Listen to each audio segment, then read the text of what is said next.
Halo teman-teman, selamat datang di podcast kita yang penuh misteri dan kejutan. Kali ini kita akan memasuki cerita misteri berjudul Jejak di Tengah Kabut. Bersiaplah untuk sebuah cerita yang akan membuat kalian terus menebak-tebak sampai akhir. Yuk kita mulai dengan episode pertama.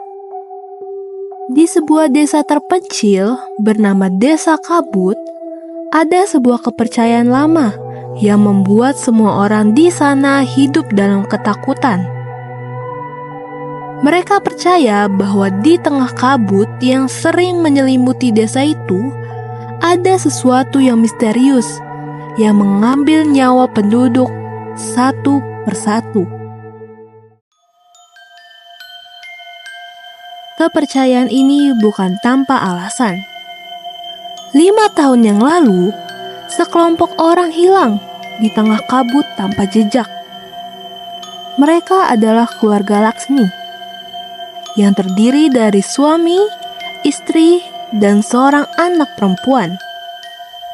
Rumah mereka di pinggir hutan kini dibiarkan kosong, dengan pintu yang selalu tertutup rapat, seakan-akan menyimpan sebuah rahasia gelap. Suatu hari, Arya, seorang jurnalis muda yang terkenal dengan keberaniannya, memutuskan untuk datang ke Desa Kabut. Dia mendengar cerita tentang hilangnya keluarga Laksmi dan tertarik untuk menyelidikinya lebih jauh. Arya tidak percaya pada tahayul, dan baginya, setiap misteri pasti memiliki penjelasan logis. Arya tiba di desa saat kabut mulai turun. Dia bertemu dengan beberapa penduduk desa yang tampak gugup dan enggan berbicara tentang keluarga Laksmi. Namun, seorang wanita tua bernama Nenek Sari akhirnya bersedia bercerita.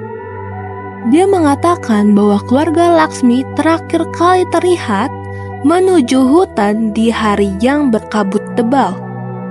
Mereka tidak pernah kembali, bisik Nenek Sari dengan suara bergetar. Dengan berbekal informasi itu, Arya memutuskan untuk menyelidiki rumah keluarga Laksmi. Dia berharap bisa menemukan petunjuk yang bisa menjelaskan apa yang sebenarnya terjadi. Saat Arya memasuki rumah itu, dia merasa ada sesuatu yang aneh. Udara di dalam rumah terasa lebih dingin, dan suasana begitu sunyi hingga dia bisa mendengarkan detak jantungnya sendiri.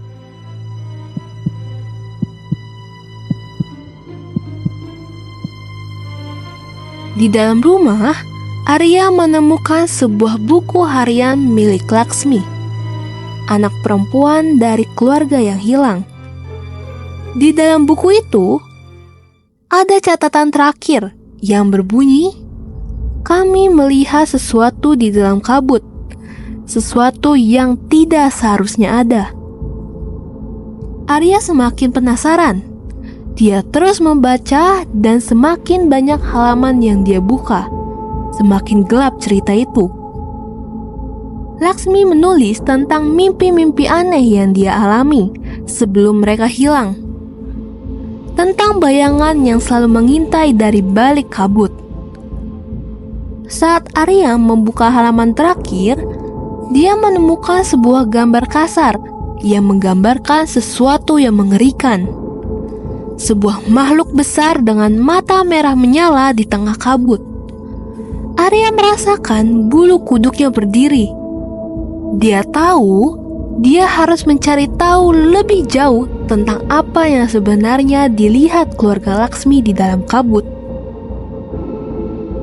Malam itu, Arya memutuskan untuk masuk ke hutan yang diselimuti kabut tebal. Dengan senter di tangannya dan keberanian di hati, dia melangkah masuk ke dalam gelap. Langkahnya semakin dalam dan kabut semakin tebal, membuatnya hampir tidak bisa melihat apa-apa. Tiba-tiba, dia mendengar suara langkah kaki di belakangnya. Arya berhenti dan berbalik, tapi tidak ada siapa-siapa di sana. Namun, saat dia kembali berbalik, dia melihat sesuatu di kejauhan. Bayangan besar dengan mata merah menyala seperti yang digambarkan Laksmi. Jantung Arya berdegup kencang. Dia tahu dia harus tetap tenang, tapi ketakutannya mulai merayap. Apa yang akan dia temukan di tengah kabut ini? Wah, teman-teman, Arya mulai memasuki misteri yang semakin dalam. Apakah dia akan menemukan jawabannya? Atau justru semakin terjebak dalam misteri kabut ini? Kita akan lanjutkan di episode kedua. Sampai jumpa.